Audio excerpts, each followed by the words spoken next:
I just want to start off by welcoming everyone to our series, which we've called Visions for Justice. So my name is Kristania de Leon. I work for the Participatory Budgeting Project, and I serve as our network building manager. And I'm so excited to welcome everyone to the series and kick this off with Shaun. So as folks continue to join, I'll just share that this is the first in a series of discussions where we hope to engage partners in conversations around key issues for justice as they relate to participatory practices. So we created this series so that we would have an opportunity to engage with all of you, all of our partners, and those who are interested in learning more about participatory budgeting or participatory democracy, folks who are currently implementing projects or processes, or folks who are just kind of interested in this work to engage in intentional dialogue about how we can move forward to meet the demands for justice that are being advanced as part of these broad movements to affirm that Black Lives Matter, to end harmful systems and practices, particularly related to policing and the carceral state, and to move forward towards a vision for collective liberation that really does center BIPOC communities. And so we want to imagine, we want to grow, we really want to build together tonight and throughout this series. So I'm really grateful to be joined by Shaun Glaze. They serve as a research director with King County Equity Now and chief consulting officer with Inclusive Data.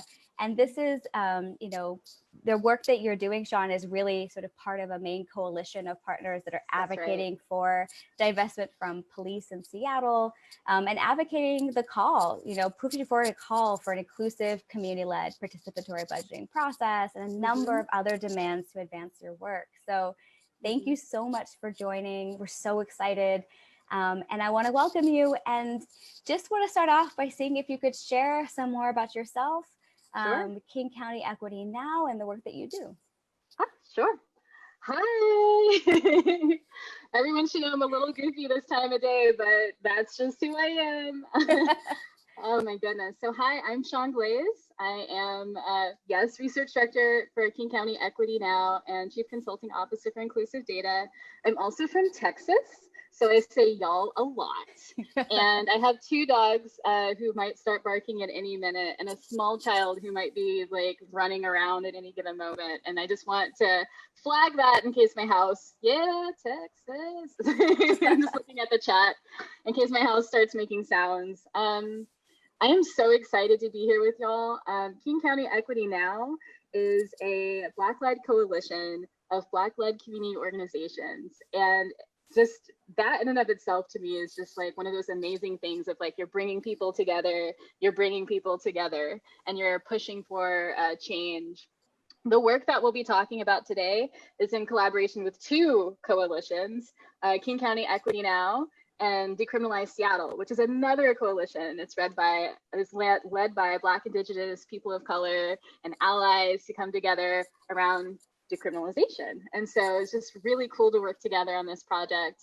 What would be useful to tell you? I think when many people ask me to tell this story, they're like, okay, tell me about this summer and how, everything kind of just kicked off. Tell me about how, with this horrific event, we were able to achieve, millions of dollars divested from police and reinvested in community, this research project that you're going to talk about, which includes participatory budgeting. How did we get here? And I was like, well, the story actually starts a long time before that. And I think you could start the story in a number of places. Because we don't have a lot of time tonight, I think, obvious places as we focus on Black folks is, we've lived for a long time, especially even before the very obvious historical long time point of slavery. Even before that, we've existed for a long time and tend to be a pretty, collectively minded, diverse, non-monolithic, but still collectively minded group of folks. And then when I talk about the work that happened this summer, it's like this comes on the heels of decades and decades and decades of organizing, of struggle, of resistance, of coming together and imagining and really believing a better world is possible. And so I think a lot about how this summer, when we have, well, actually this year, let's just start with this year. This year we had 2020, which when I was like much younger, I had a completely different vision of 2020. I was like, we're gonna be flying cars, we're gonna be living our best lives. That was not the 2020 we all inherited, y'all. It is not. But so 2020 started, COVID became a thing. There's a lot of changes that have happened structurally here in Seattle as one of the like major first cities that was really hit with COVID. We have a very specific kind of relationship with its impact on us, both like structurally in terms of our public infrastructure, as well as locally and relationships and people getting sick and losing their lives. And then we have, you know, all of that. And then we have the summer where there was, you know, continued killings and harm done, particularly to Black people. And whereas I think before, for a lot of people, people were able to find their attention elsewhere. So perhaps they were, you know, employed, but now they're laid off, or maybe they're commuting, but now they're working from home. Just like, I think there's a lot of structural things that changed that made it possible for some people to pay attention who hadn't been paying attention. But I do want to say, like, there have been decades of, you know, of time before this for people pushing for a lot of the things that we're pushing for, and now it's possible. So yeah, so I want to say with King County Equity Now, I know we'll get into this more, like a lot of what our work has been focused on has been on many demands, including that existing proposals from Black-led community-based orgs to maximize underutilized public lands are accepted. So we're just like, again, long time, like, hey, there's land demands, there's demands to stop predatory development, there's demands to create a fund to help address displacements. For our side, King County Equity Now, we're demanding $1 billion in anti-gentrification and land acquisition, specifically to Black community to acquire property. And that $1 billion would be spread out over multiple years. And I think part of what we'll talk about today will include some of that conversation, but I just want to highlight, this is a long time coming, but we're finally here. And this summer and fall, we get to really test out like the participatory budgeting lever as a way to really achieve equity.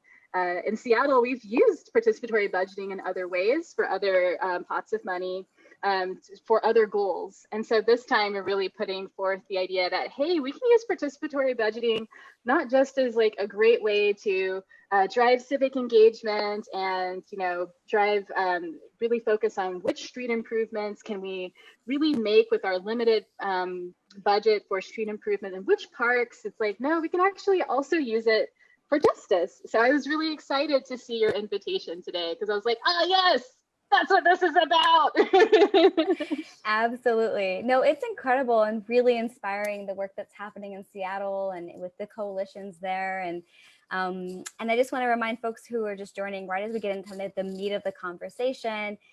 We do want folks to feel like they can engage. So if anything that Shaun says or any part of this conversation sort of elicits a question or something you're really curious about, if you are here in Zoom, please feel free to enter your questions in the chat. If you're joining us on Facebook Live, please feel free to enter your questions as a comment. We have PvP staff that are kind of watching both, and we'll be able to pool them to kind of tap into Shaun's wisdom and learn more about how they're making it happen in Seattle. And so, Shaun, just for framing for folks, I think that a lot of folks are likely aware about Seattle's work and sort of being a vanguard right now in the movement to defund the police.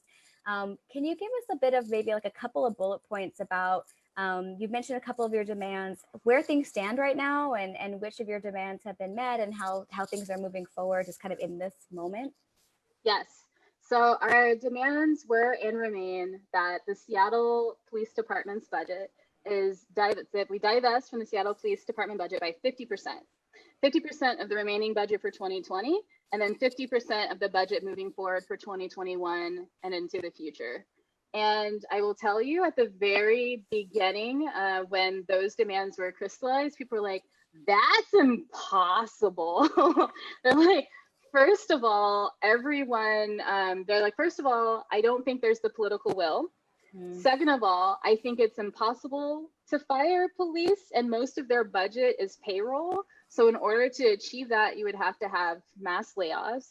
Like, third of all, we don't really know what the police budget is, because every year we have a police budget, and then there's a lot of overtime that the police accrue, and then usually it gets backfilled after the fact. So like, when there was, for a long time, there's this unquestioned, unchecked, unknown police budget that people kind of had a sense of. They're like, well, the proposed budget for 2020 was $400 million. So somewhere in there is how much money, but it's actually, because every year we end up spending more than we thought, it's actually a much larger sum.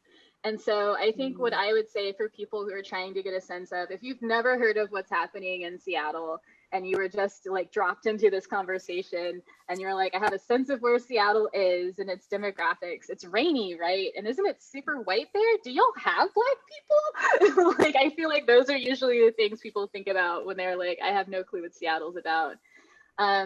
It's like, yes, it rains, but it's also very dry. Yes, there are Black people. We have we have several neighborhoods that have had long histories of Black people living, existing, working, thriving. And we do have, you know, a rapidly displaced Black community that has been pushed out of its center and more towards the fringes, a pattern that we're seeing across the United States, including in cities like where I'm from, like Austin and Houston. So it is a little complicated. But it's also one of the larger budgets in the, yeah, we're everywhere. That's right. I saw someone in Wyoming a couple weeks ago. I was like, what are you doing here? And they had the same question for me. They're like, what are you doing here? Black people everywhere, y'all.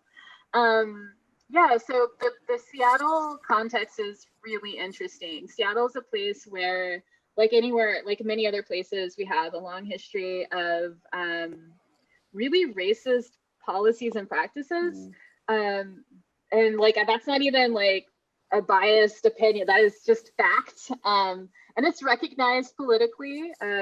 We have a race and social justice initiative that spells out very clearly, hey, dear world, Seattle, we messed this up and we're going to try our best to make it better. So it's like a very interesting place to exist as a Black person.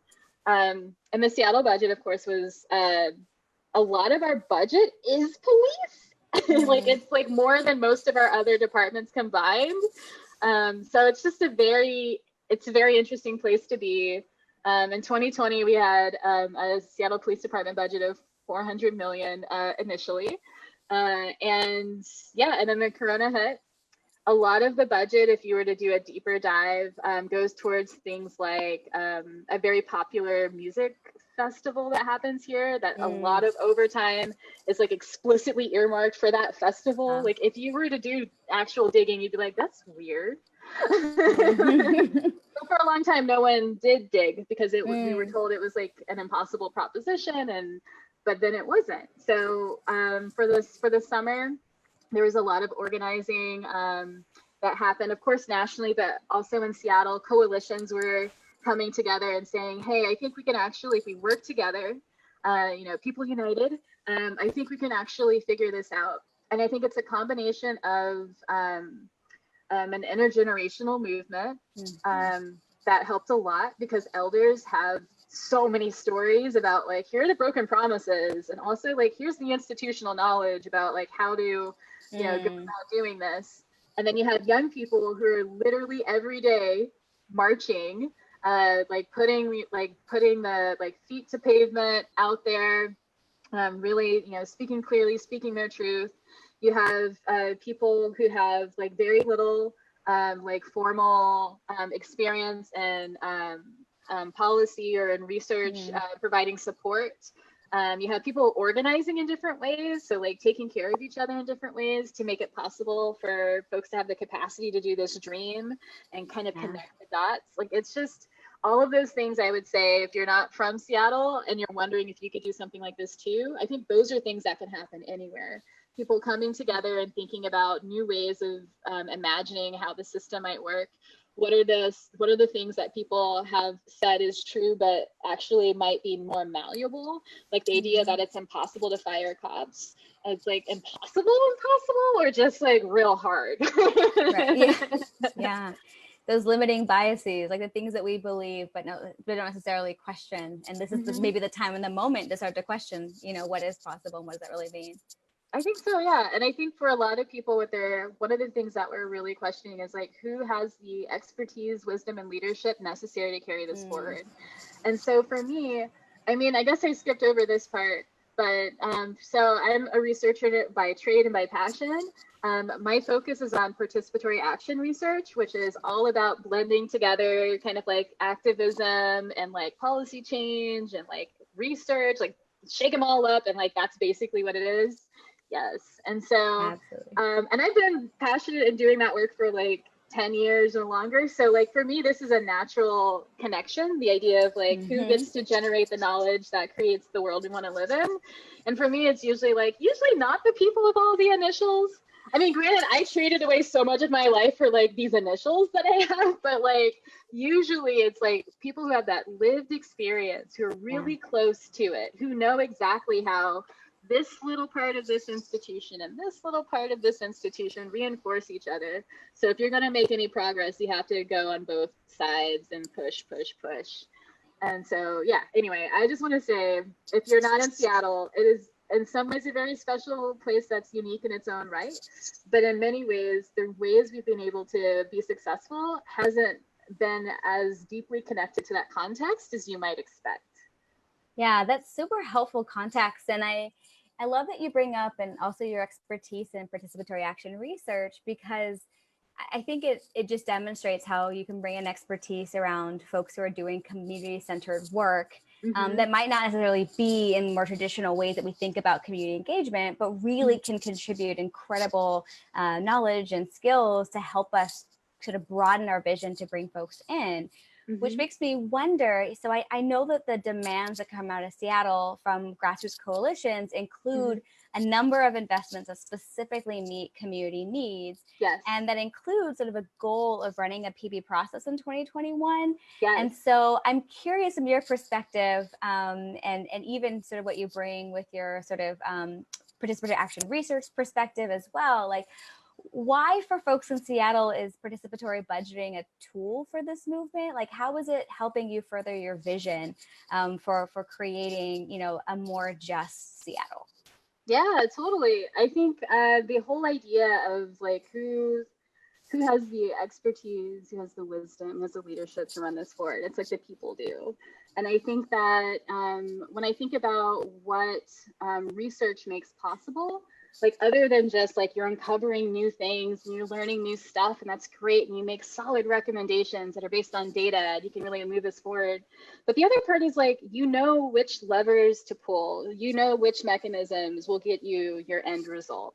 And one of the things that traditional research has done in Seattle, and I think in a lot of other places, is if the government wanted to learn something, or perhaps if the academy wanted to learn something, there would be a process where they would figure out, okay, who are the ones who are going to be asking this question? Who are the consultants, perhaps? Who are the professors, perhaps, who are going to be asking this question? Okay, whoever you are, come up with your list of questions and what you're going to find out beforehand and submit it to us so that we will exchange it for money. And then you will go out with those previous questions and your previous hunches, and you will explore and you will find out just how right you were, whether you reject your hypothesis or not, right? Right. And we will listen to you, and we will listen to your recommendations for what should happen differently. And we may not be able to act because actually this research thing wasn't synchronized with this budgeting process. So you'll have sounds to too familiar, Shaun.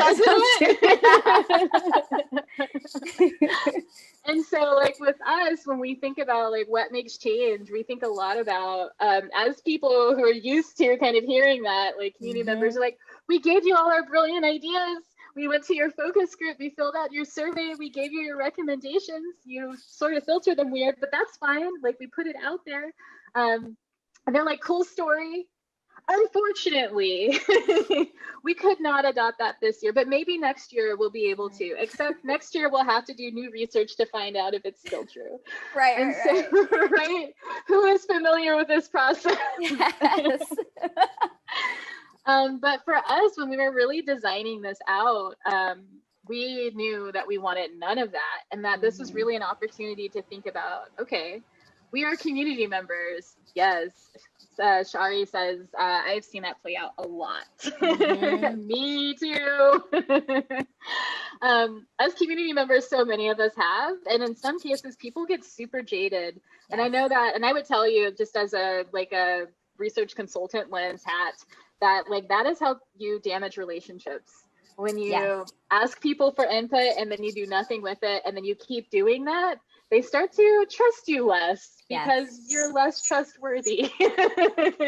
Absolutely. Yeah. Actual consequence. So we knew that we wanted PB to be one of our main mechanisms to be able to carry these recommendations forward. So this summer, and the summer's almost over, and this fall, we are going to be developing out the community's vision for what creates true community safety, what creates true community health, what conditions, what helps people to thrive. Those are our main questions. Community will be exploring those in a variety of different ways. I've heard everything from a group creating a pilot sort of evaluation of bringing together different orgs who haven't had the resources to do work that they've been doing, but they've been kind of doing it anyway. But this research will get to fund and explore what the success looks like for this group and how to be able to carry it forward in the future. So the research itself will generate a lot of knowledge and learning and action. But importantly, as we're learning things and as we're developing our feedback loops and we're sharing it with community and we're sharing it with our elected officials, and we're refining the participatory budgeting process and what those priorities look like, we are developing out what that mechanism looks like for next year's funds. Because right now we're in this state where we're developing our budgeting priorities for the next year. So how lovely is it that overlaps so nicely with this community-led process? That's so cool, right? Right. No, it's wonderful to see how that's been entirely, by design. It's saying, we want to be intentional about participatory budgeting. To be successful, we're willing to take these steps in advance and actually make demands around that to help us move that forward to make sure it happens and happens well. Yes. And so I'm curious, that seems to me, so for folks who are hearing about Seattle or have heard about Seattle and they're like, wow, I want to understand how I could do something similar, or I want to understand, how we can get to where they're going. This seems to me like one potential kind of early step for folks who might want to get started. And I'm curious, Shaun, if there are others that, for you in terms of seeing how things have progressed in Seattle until now, if there are folks who think, wow, I really, really wonder how they did that and if that could work where I live. Are there a couple of ideas, maybe, a participatory action research or a white par process is a piece of it, but are there other kind of nuggets of wisdom or lessons learned around how folks can start to advance their calls to either defund the police, redefine safety, engage in participatory learning or participatory decision making? Curious if there are other little nuggets that you think folks can take away with them around, how to get this started. Absolutely. I think that one of the things that we were really intentional about as part of this process has been trying to figure out what has the community already done and said and put forth, and who were those people and what really was the result? Because a lot of the times we don't write down our results, right? Unless they're a win, then it's great, we just got $3 million for this community-led research. I'm sure people will be writing about this. Or the 20 some odd million that we got disinvested from making very specific cuts to the budget this year and commitments to make more cuts next year. I think all of that stuff will be written down because those are the wins. But I think there are so many other things that we've learned along the way, near wins or promises that were broken or just different things like that, that I think we all can have access to if we were just to really listen to our community members, especially our elders. who have been there. I mean, no group is a monolith. Like, not all of your elders will have all the stories, obviously. But I do think that, and I say this as someone who like often looks much younger than I am. And so like when I'm in these spaces, they're just like, oh, like I still have moments where people are just like thinking I'm like a teenager. And they're like, oh no, honey. Same. Yes, you know the struggle is so real. People are like, you should be happy. I'm like, you understand. I'm a researcher. My job is to look like I know like a lot of stuff. And like youth know a lot of stuff, but people don't expect them to have like, you know, 10 plus years of research experience or like being someone who's been doing this for a while. So, but I would say listening to your community. Also, what's also interesting to me is, so one of the things that I had my team work on, just the research crew that I'm working with, is really finding out more of that historical context in terms of what is written. And so we did a pretty deep analysis of the data that exists for our police department. And we, I think a lot of people, like you're either like a spreadsheet person that loves tables or you're not. And what I'm kind of someone, I appreciate both, but I really would recommend if you're starting to put this stuff together and you're thinking about how to visualize this, I find that a racing bar chart, like the ones they use for the COVID ticker, where you see like the different the countries, and it's like, and they move across. Then they move. That is so perfect for police budgets. Because if you look at the Seattle one, like it's just, I mean, Seattle stays pretty much at the top, but you can see how it, how the other cities change in relation. You can see big jumps really quickly with that one. So I would have that as a little technical tip, is to really think about how to visualize your data in ways that are accessible to people. For a lot of community members, like the best way to have it to do this is to kind of like think a little bit outside the box. So we had podcasts that we did over the summer, kind of explaining things to people, like, what's this research about? And like, who can be a researcher? And like, what are we trying to achieve? And what's up with participatory budgeting related to this? And just trying to break it down for people in a way that's not boring. In a way that people can like get excited about, or like have feelings about, or express dissent about. Like, I don't really like the way that this was handled. And you're like, great, please tell me how to do this better. So I would say definitely talking to people. If you're interested in police budget stuff in particular, definitely think about that visualization. But we have always thought larger than the police. Like the police budget makes a lot of sense for Seattle in particular, because of the size of the police budget in relationship to everything else, and because of the disparate harm that the police do to Black communities. There's so many things that make sense there. However, it does not have to end there. And then our analysis and what we're putting forth in our larger plan, like we're not just stopping at the police, we're thinking more broadly around like what creates true community safety and health. But yeah, definitely talk to people. I guess one other thing, I know, I don't remember how much time we had before the Q&A, but I guess one other thing that I have found really useful is that, is two things actually, sorry. One is that I have encouraged people to approach this project as much as you can out of a place of abundance. This idea that there is enough resources, there is enough money, there is enough capital, like in order to achieve the vision that we have. Because when we are able to do that, then we're able to create things that were just like not possible. Like as I talk to community organizations about this work, and I tell them like, hey, like I have this research project, I'm still scoping, like I'm not making any decisions, I'm just trying to figure out like if your team is interested. And people will start trying to tell me like the most shrunk down version of what they think would matter, because they think that that's what it'll take for me to say like, oh, this is a great fit. And so we talk together, and they're like, what would really be cool is, you know, this. I'm like, oh, what would that take? Like, and they're just like, oh, that would take, you know, like 4 full-time staff. I'm like, we have budget for 4 full-time staff. And they're just like, it would take computers. Like, we have a whole budget for computers and hotspots and food and transportation and childcare. Now what do you got for me? They're like, oh, okay. And so like starting at that place of abundance and dreaming together and carving out like the time and creating the condition to do that dream work, I think is critical and is necessary.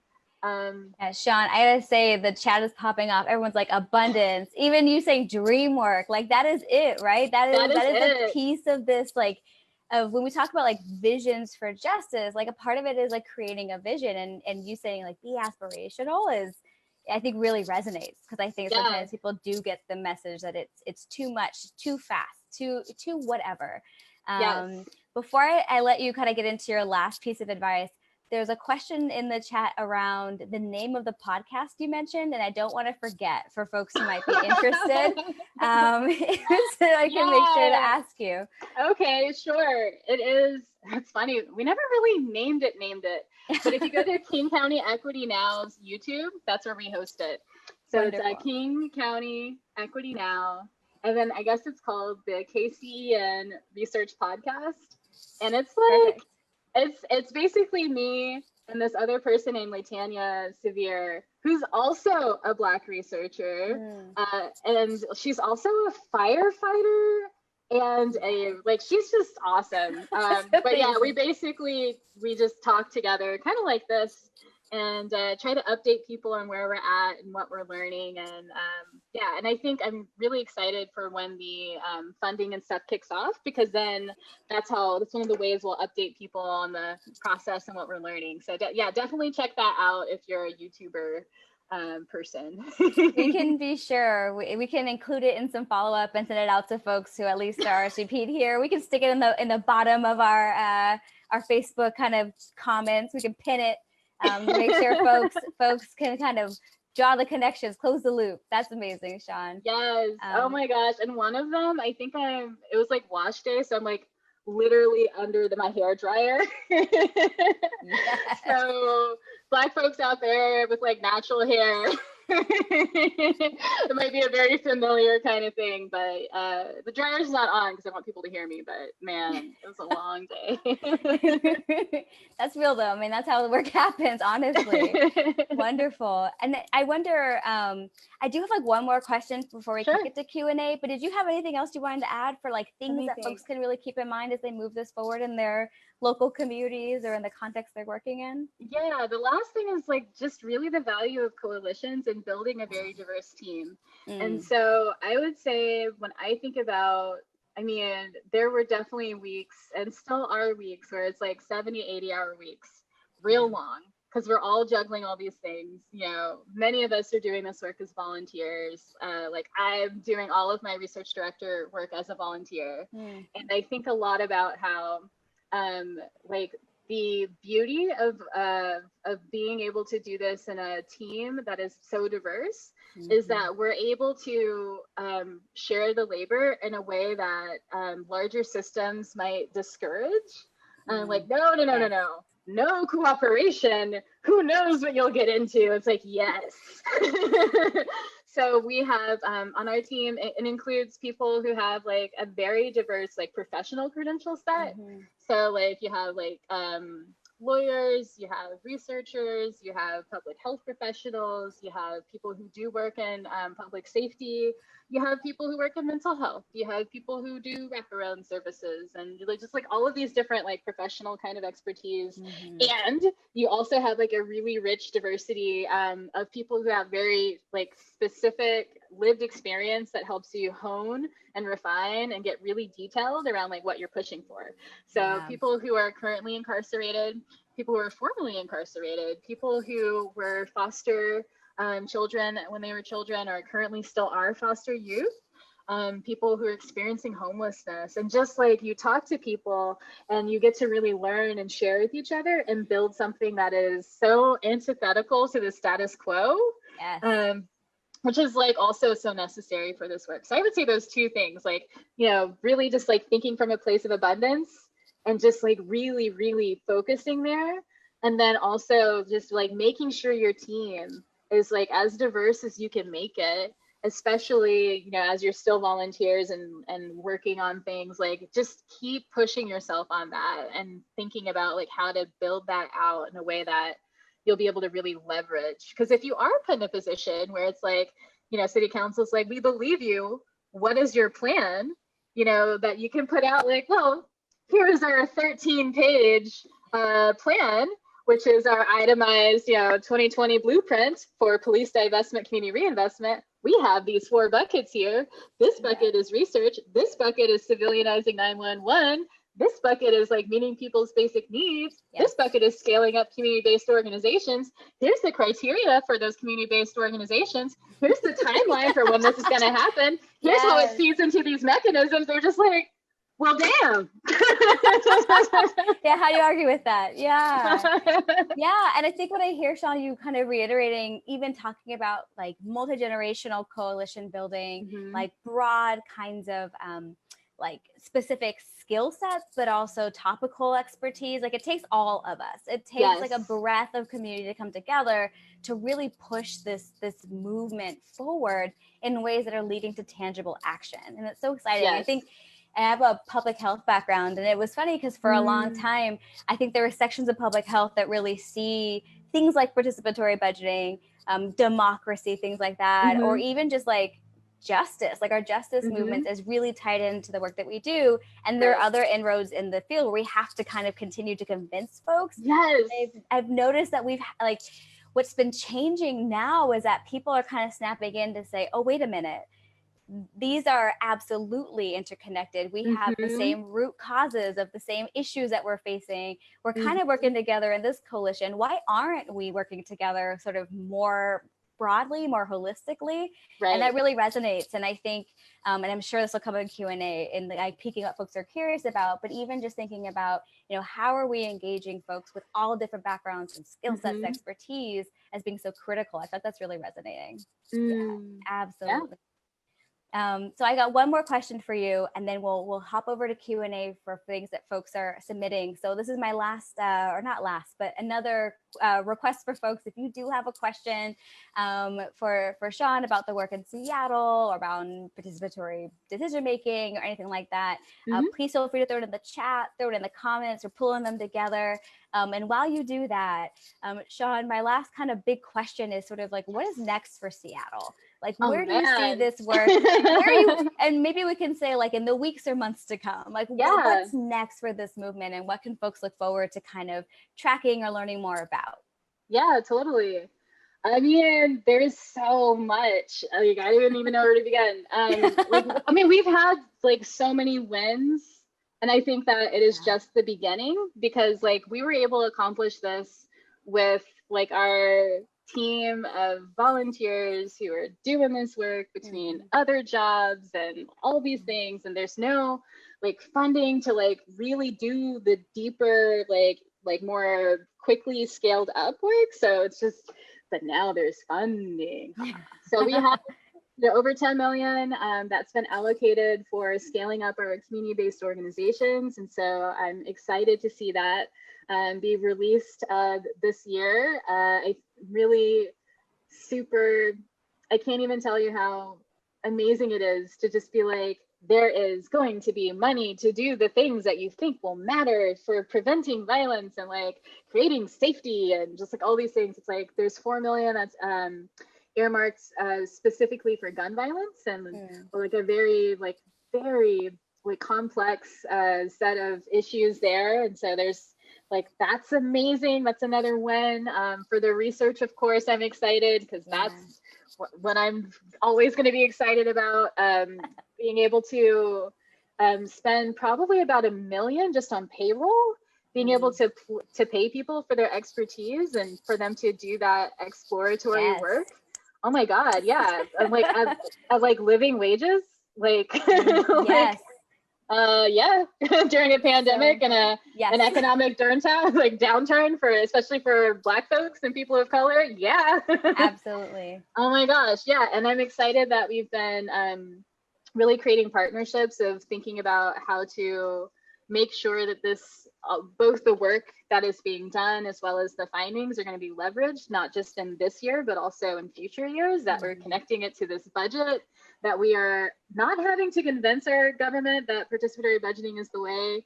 Even though I would, just to be honest with y'all, several of our elected officials were like, we do participatory budgeting already? Like, I thought this is like a new thing y'all made up. It's like, no, we've been doing it for years, technically. Like, over here, like, we funded things that, like, that's a whole thing that you should have known about. You actually made a statement on this like 2 years ago.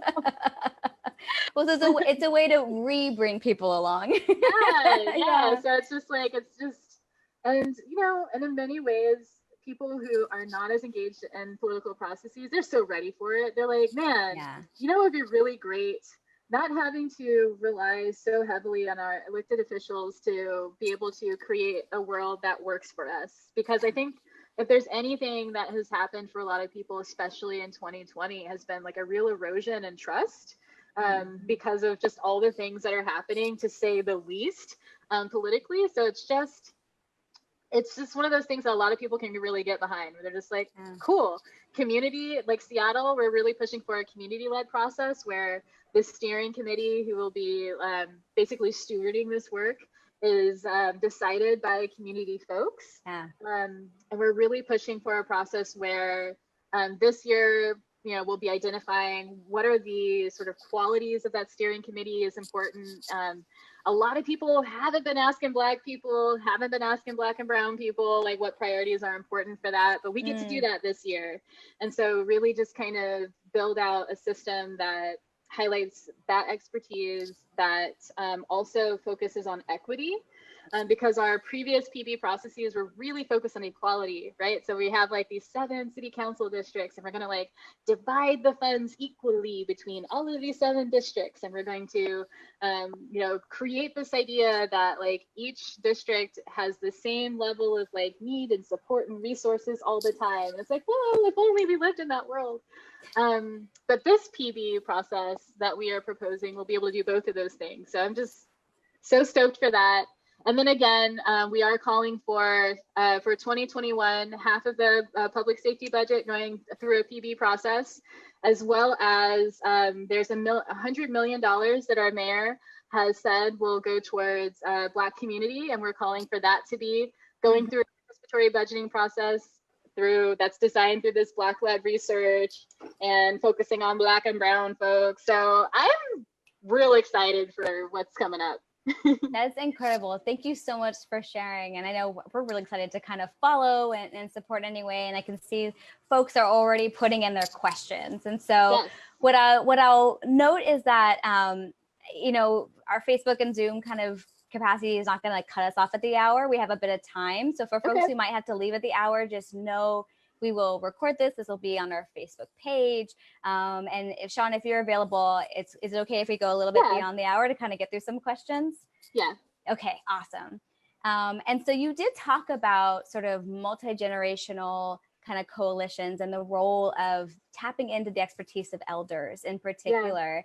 And Francesco in the chat, hello, thanks for joining, asked about youth engagement. And it's curious about if there's like a youth engagement infrastructure and how that might look in Seattle, and if you might be able to leverage that to kind of power your participatory budgeting process.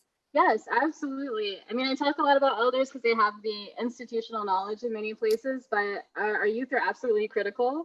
One of the things many of us who are, in our 30s and 40s are saying is just like, man, these young people know where it's at. Like, I thought people call me radical. You need to listen to these like teenagers, these 20-year-olds, because they already know a better world is possible. They somehow were like born during a time where it's like only gotten like worse and worse and worse. And like that's their like childhood and that's like their young adulthood. And they've been like, nope, I refuse. That's not what's about to happen. And so, when you look in detail at our blueprint, you'll see that at every single level, there's a focus on organizations and expertise and community members that are young. For our research process, one of the criteria for our organizations includes a focus on youth, including organizations that have a youth advisory council. So not just you work with youth, but like have youth in positions of meaningful leadership.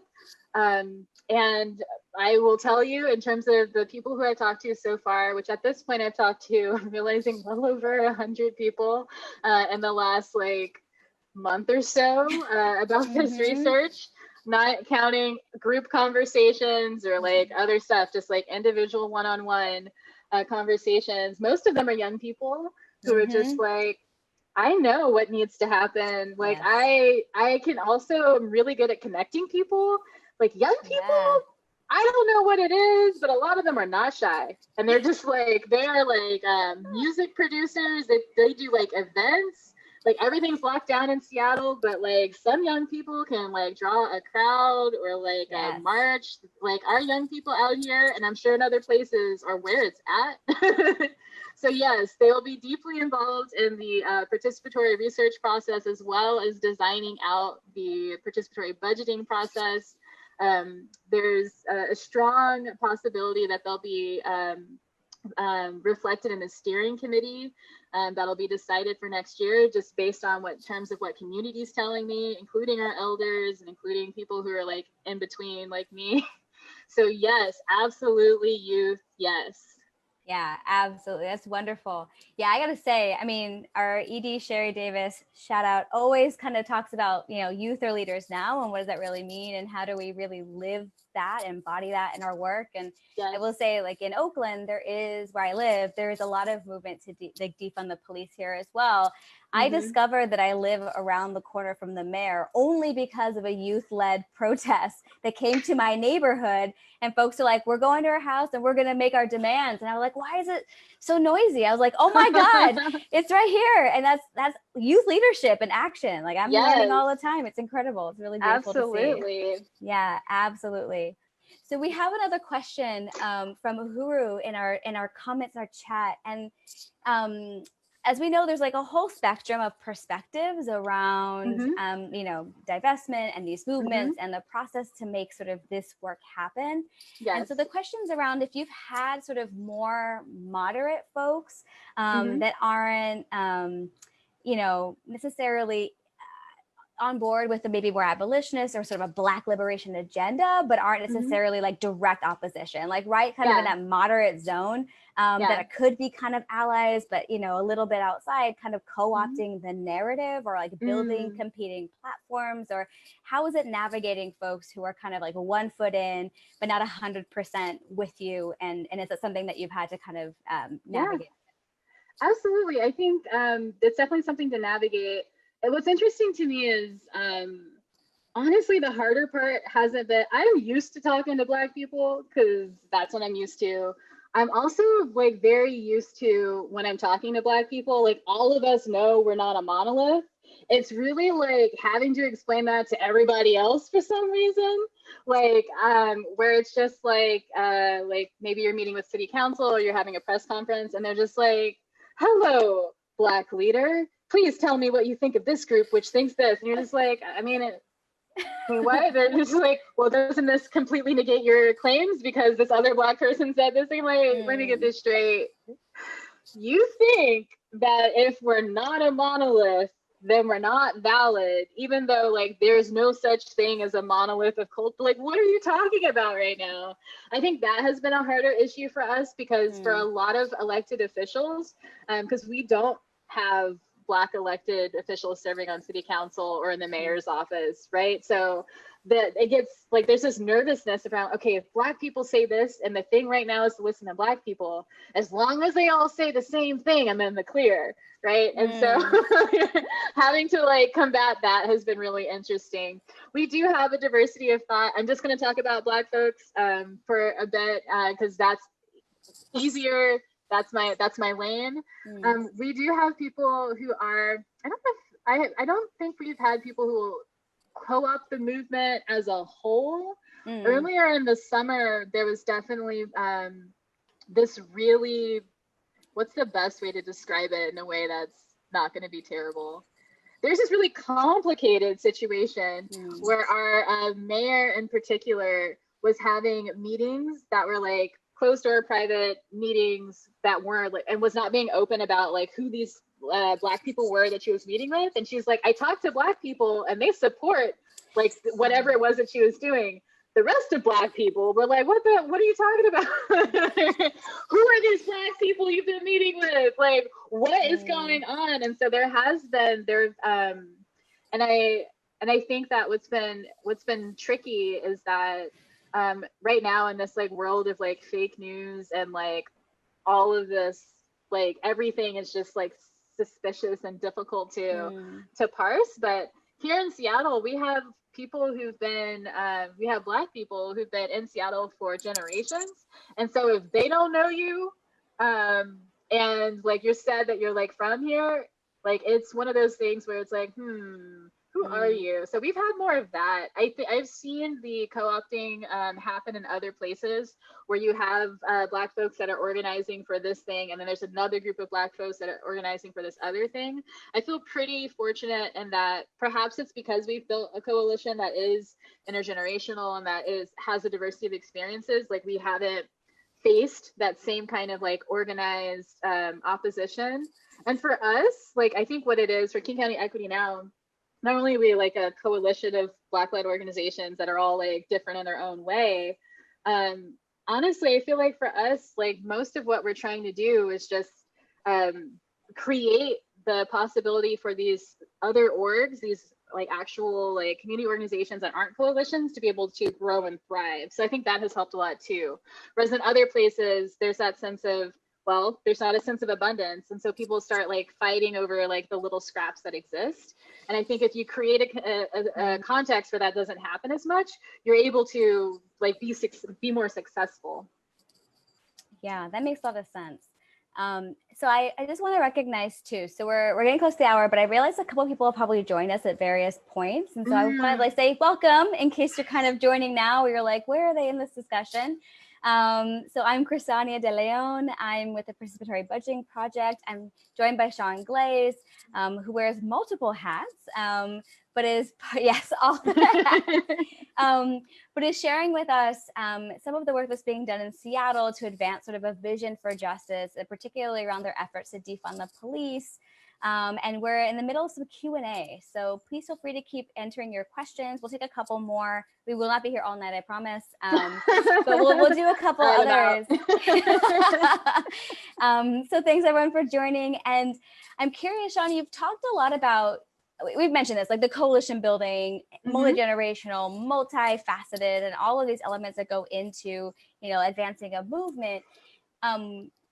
You've described King County Equity Now as a coalition of Black-led organizations, and there's curiosity. Bitsy was kind of asking about, how do you go around building this team? How do you go about building sort of like all the facets that go into like all the teams that you need to kind of advance this movement? Yeah, I think the short answer is probably really obvious, but like it always starts with relationships.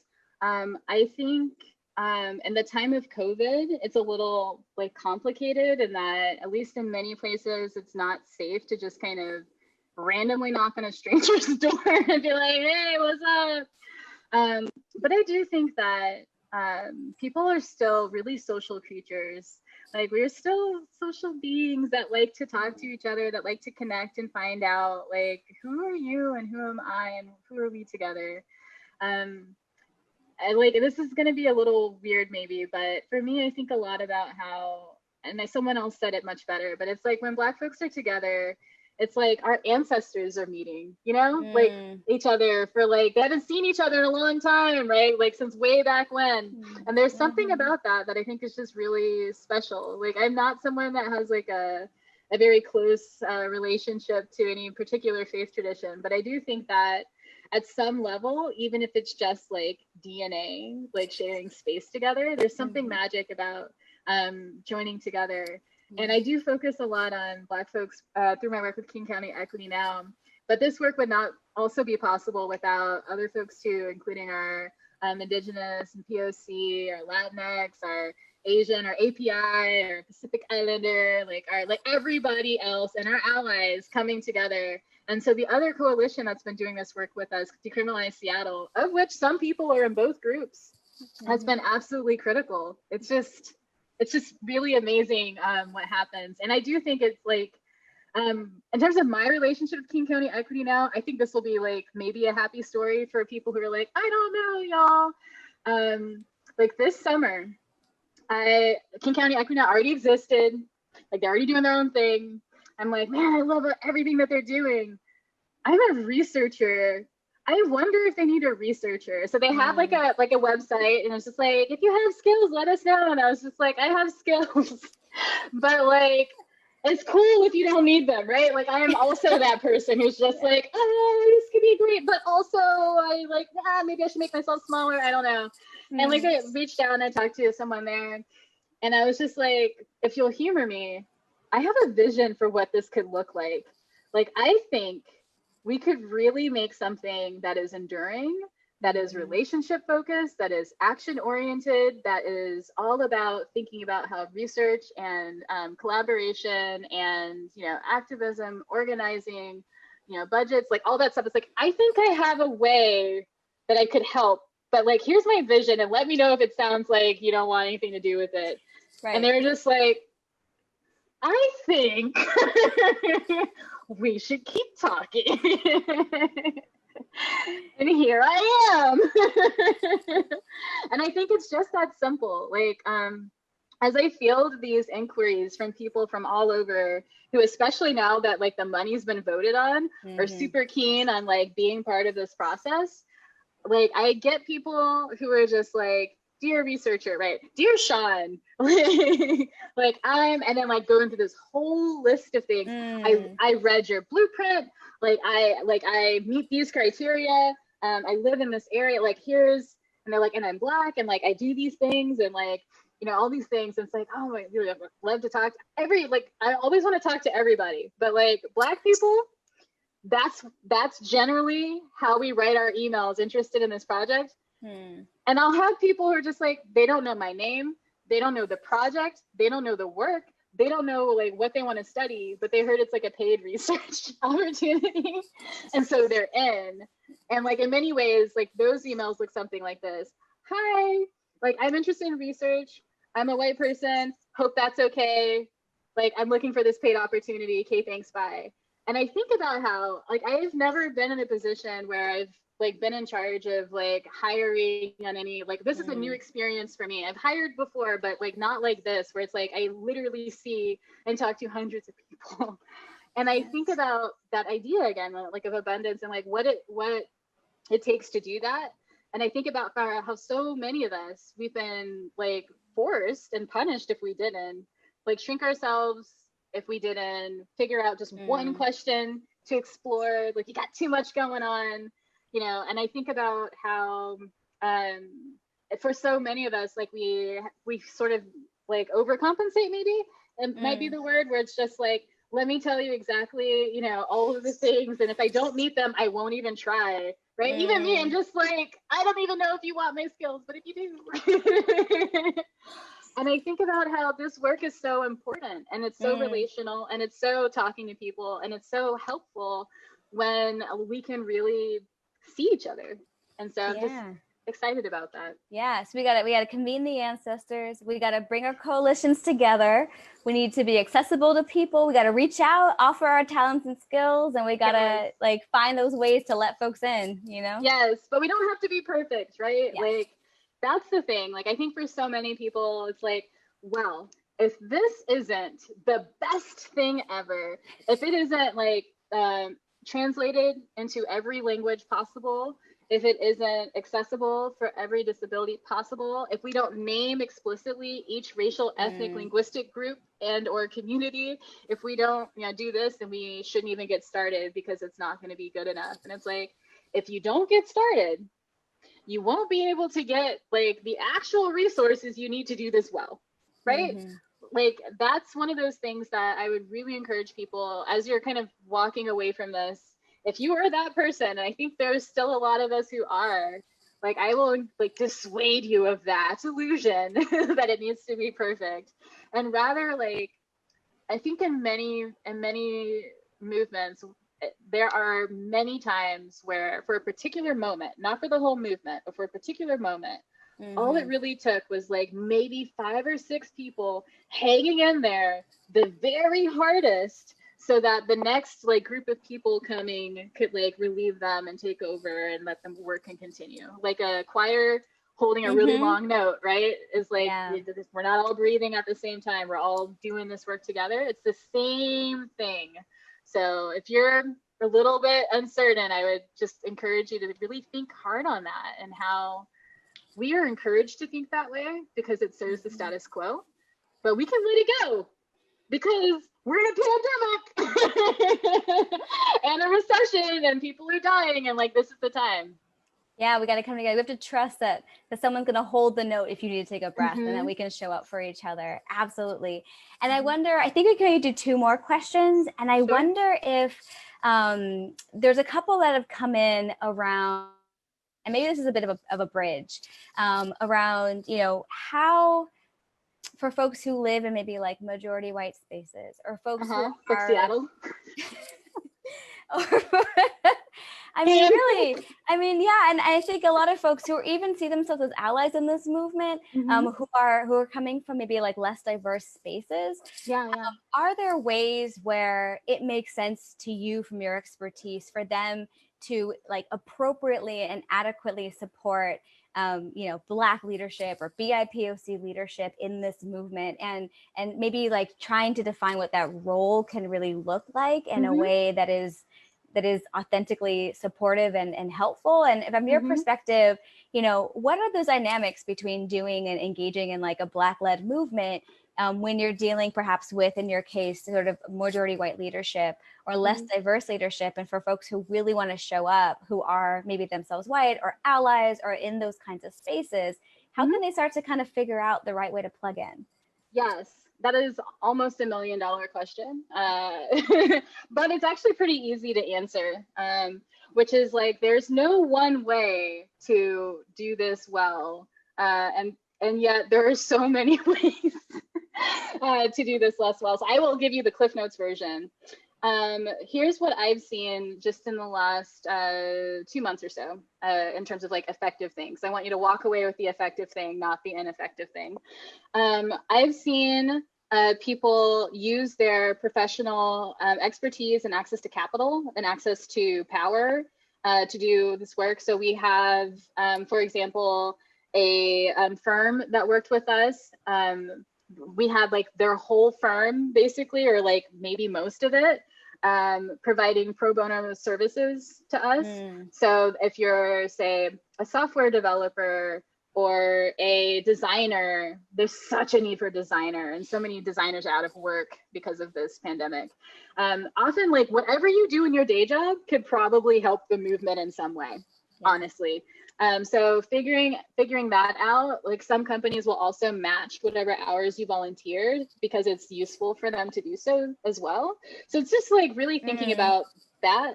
The second piece I would say is amplifying Black voices, of course. So if you know, you're following the movement, there's these leaders who are saying, this is what's important, even if you're not really sure, like if it's important because you're newer to this and you just need more time, it's probably pretty low risk for you in terms of social media to be like, yes, and just trust that maybe the people who've been living it longer have a particular reason why they're going about things the way they are. So I would say like that's definitely important as well. What I've also seen that's been helpful is there are spaces where the most important thing you can do is like be silent on something. Especially if it's something that you don't know about and you aren't necessarily going to like endorse. That is a better thing than to be like, well, I don't know, because people are going to listen to you more as a non-Black person. And so I think that's also important. I think what's helpful also to realize is many people have access to institutional capital. So I'm working with teams right now to determine if we can get some type of college credit or a credential or something for people who are involved in this research process. And in many ways that would be impossible without the work of allies. So just really thinking through what kind of material difference can I make? And it's often like funds or time or process related things that are important. So yeah, there's a lot of opportunities. What's nice is there are also organizations that aren't necessarily geographically based. The one that I plug the most is probably the Coalition for Anti-Racist Whites, if you're a white person, because they do a lot of really close movement work across different kinds of political flavors. So you don't have to be like abolitionist or something like that if that's not your flavor. There's definitely people near you geographically in many cases, but online especially now, who can support. And then I would say for non-Black POC, what's also interesting is, and I think this is true in many other spaces as well, for a lot of people it's like there's just they feel uncomfortable with just saying Black, right? They're like BIPOC or Black Indigenous people of color or people of color. And like, I would say like getting more practice saying Black and just meaning Black is actually really useful. Like it's something that even a lot of us who are in this work are like, we're used to having to code switch a lot. So it's like, we mean Black, we say Black, but sometimes we mean Black and we say POC because we know that that is the more palatable option. But sometimes when you just say what you mean and you be as like, specific as possible, because when we talk about the many ways that the structure of how racism works, it's like for a long time it was just Black or not Black, right? Just like those were the two options. And so like that is how a lot of the structural pieces were baked in. And so it doesn't always make sense to say BIPOC or POC. Like in many instances, you just got to say it. And so getting more practice in that. And as a non-Black person saying that you support Black leadership, Black expertise, Black wisdom, Black direction, that's really powerful. And I would just encourage you to keep doing that. Yeah, absolutely. And I mean, I think it's important now too, because what we're talking about is a movement that's really kicking off from a movement for Black lives. And there are other kinds of communities that will benefit from this movement and that will kind of reap the systemic change will benefit many, many folks. But this is a conversation that's supposed to be centering Black voices. And recognizing too that anti-Blackness and struggling with how to really like talk about these things isn't exclusive to folks who are white. This is a non-Black POC also really need to find themselves in this discussion. I think everything you're laying out is really critical. And now I'm like, we all owe Shaun reparations for their labor. Thank you so much for your answer. That's some Black excellence right there. And we really, really like drop my pay links. I mean, that's the conversation, right? Like that is it. And that's so critical and really important. And so my final question, and I will say we do have others in the comments. Thank you so much for submitting them. Yes, thank you. And sorry we weren't able to get to all of them, but in keeping like with the theme of this series, we've called it Visions for Justice, and maybe we'll ask this on every panel in the series. We can give it a shot, Shaun, and you let us know how it's for you. But I really want to end by asking you if there is like a word or a phrase or something that encapsulates your vision for justice and what that really looks like for you. Oh man, that's a good question. It's kind of funny. Like I don't actually know how strongly this will resonate.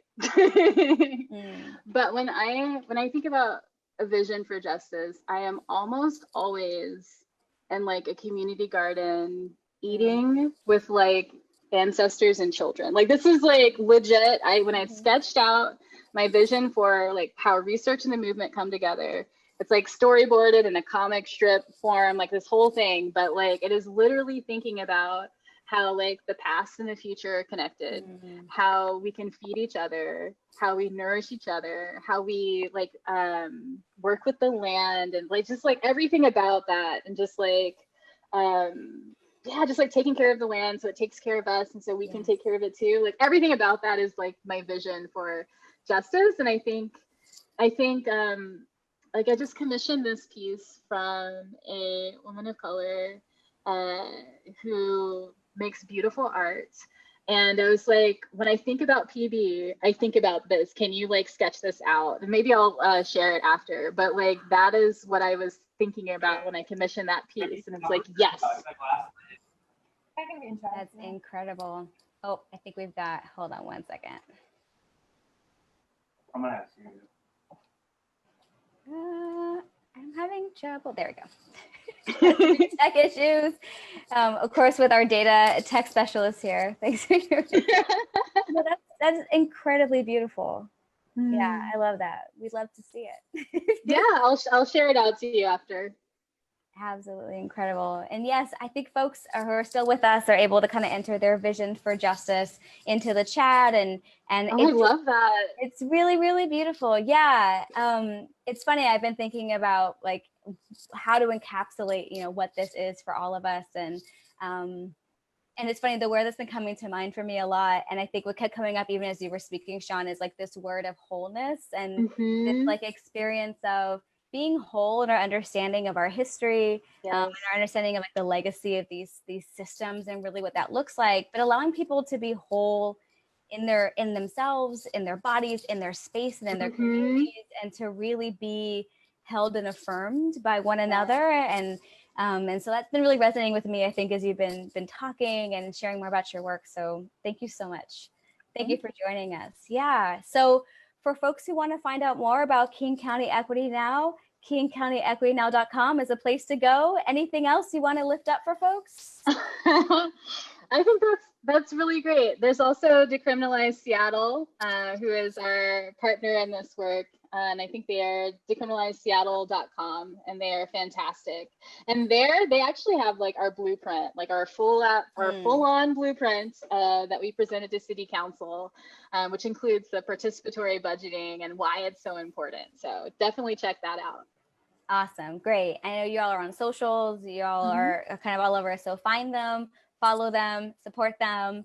And I want to thank everyone for attending and submitting your questions. And we're really grateful, and we're looking forward to continuing this discussion. We've started it now, so we're in August. It's actually going to be running every other Wednesday until probably about mid to late October. That's awesome. Yeah, so we're really excited. So Shaun, thanks for kicking us off. And our next session is going to be on September 2nd.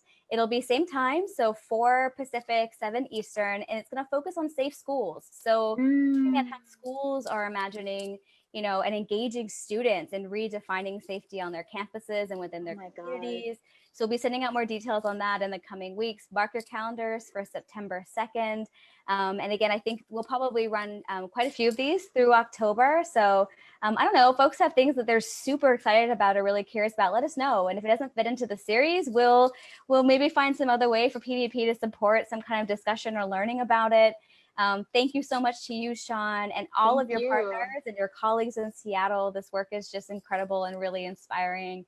And thank you for being so open with your responses and your vision and what you're building. And I got to give a massive shout out to our PVP team. We have a lot of our staff behind the scenes and have been helping us put this together.